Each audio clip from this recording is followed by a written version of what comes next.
Welcome to the Food Love channel. In this video, I will give you a deliciously crumbling honey cookie recipe. But before moving on to our video, if you like the video, you would make me very happy. 1 egg, sugar, baking powder, vanilla sugar, cinnamon, liquid oil, a tablespoon of honey. We add flour. Let's mix well. Knead the dough.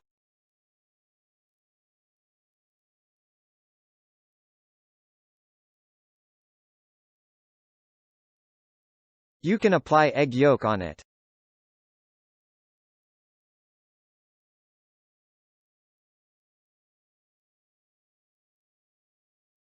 Bake in 180-degree oven for 10 to 15 minutes. Bon appétit! You can subscribe to my channel to be informed about more great flavors. Thanks for watching my video.